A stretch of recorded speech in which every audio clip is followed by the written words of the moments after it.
Бахшида ба истиқболи 31-умин солгарди истиқлолияти давлатии Ҷумҳурии Тоҷикистон дар ноҳияи Ваш бо иштироки намояндаи ҳукумати Ҷумҳурии Тоҷикистон, мақомоти иҷроияи ҳокимияти давлатии вилояти Хартон ва раиси ноҳияи Ваш 4 иншооти таъйиноташон гуногун ки ба пешрafти сатҳи иҷтимоӣ, иқтисодӣ ва некуаволии мардуми ноҳия равона гардиданд, мавриди баҳрабардорӣ қарор гирифт.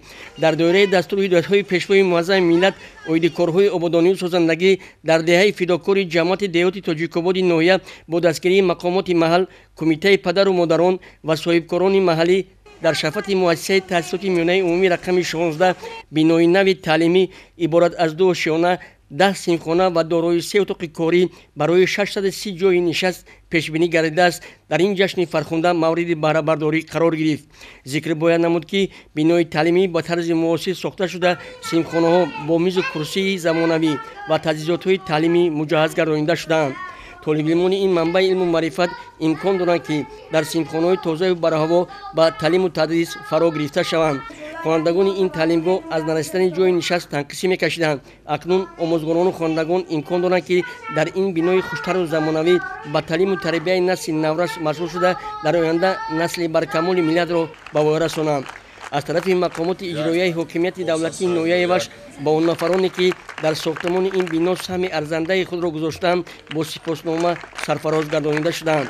همچنین در دهه نوآباد جماعت شهرک کیروف نوحه در شفت مؤسسه تأسیسات میانه عمومی رقم 80 با دستگیری مقامات محل، اهل جماعتچگی و شخصان سخاوتپیشه بینای علاوگی تعلیمی که دارای 6 صنفخانه برای 150 جای نشست پیشبینی گردیده است مورد استفاده قرار داده شد. طالب‌العلمان این منبع علم و معرفت امکان دارند که در 2 بست با تعلیم و تربیت فرا گرفته شوند.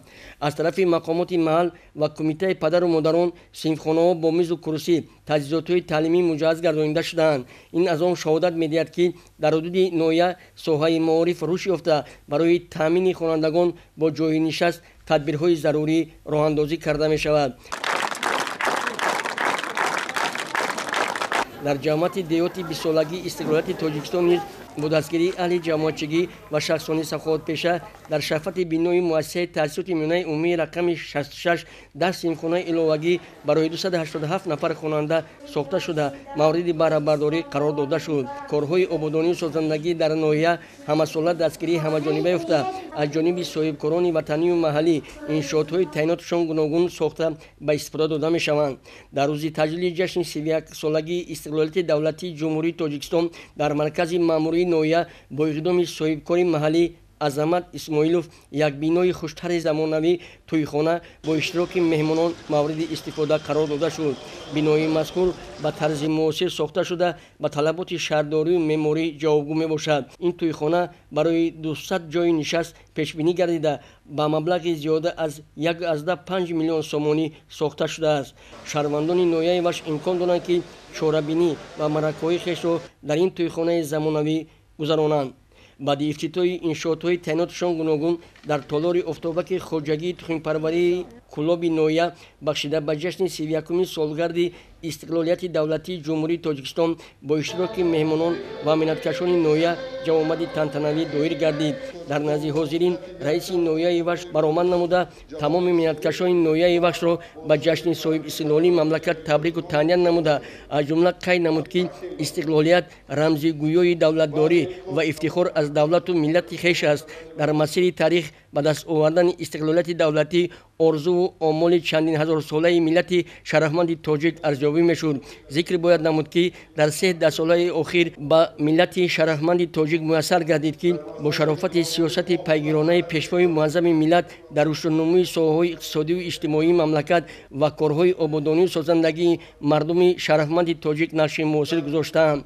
مردم نوحه وش جشن 31 سالگی استقلالیت دولتی جمهوری تاجیکستان را با شکرگزاری از دوران صاحب استقلالی مملکت رشدنمایی یافتن ساحه‌های اقتصادی و اجتماعی و بهگشتن زیست و زندگی زندگی شایسته مردم در یک سطح بلند پیشواز گرفتند. واقعا هم 31 سال پیش ملت کهن‌بنیاد و صاحب فرهنگ و تمدن‌ساز تاجیک با دستاوردهای بزرگ و مقدسات استقلالیت دولتی نائل گردید که ما این رویداد تاریخی را همساله با شکرگزاری از صاحب استقلالی مملکت تجلیل می‌نماییم.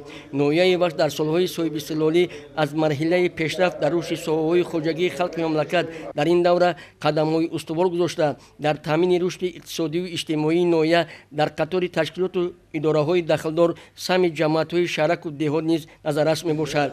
همچنین نماینده حکومت جمهوری تاجیکستان و مقامات اجرایی حکومت دولتی ولایت خرطوم در نزد حاضرین برآمد نموده منتکشان نویای وقت را با 31مین سالگرد استقلالیت دولتی جمهوری تاجیکستان از نام حکومت جمهوری و ولایت تبریک نمودند. از جمله قید گردید که واقعا هم استقلالیت فیض و برکت زندگی هر یک ملت محسوب می‌یابد که تمام آرزو و نیت‌های نیک از اینجا سرچشمه میگیرد. استقلالیت کامل ما تاجیک و تاجیکستانیان خوشبختی و سعادتمندی و در عموم نشانی آرامی و آسودگی محسوب یافته. این نعمت گران ارزش را باید با نرخ جان حمایت کرد. استقلالیت بود که ملت ما با فرهنگ و تمدنش در عرصه بین المللی به نیکی شناخته شد. استقلالیت رزق و برکت، نشان تنجی و آسودگی و بخت و اقبال ملت است. در مرحله نه چندان طولانی تنها دوام 31 سال صاحب استقلالی توانستیم به یک قطار دستاوردهای بزرگ نائل گردیم. دستور هدایت‌های اساسگذار صلح و وحدت ملی پیشوای ملت پرزیدنت جمهوری تاجیکستان محترم امامعلی رحمان مورد عمل قرار گرفته. پیشروی‌های نظررس به وقوع پیوست. بی‌شبهه می‌توان گفت که آینده نیز ما را نعمت و دستاوردهای بی‌نظیر انتظار است. در آخر جوامت از طرف مقامات اجرایی حکومت دولتی نویای وش به فعالان و سابقه‌داران ملت که در پیشرفت سطح اجتماعی اقتصادی نویا کارهای آبادانی و سازندگی سهم ارزنده خود را گذاشتند با سپاسنامه مقامات اجرایی حکومت دولتی نویا سرفراز گردانیده شدند.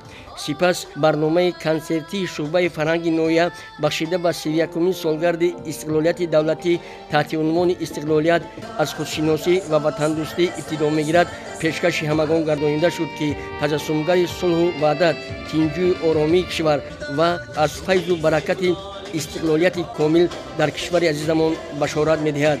کامران نیازی، عبدالغفار ستار، نمازعلی ارگش برای برنامه اخبار از ناحیه وخش.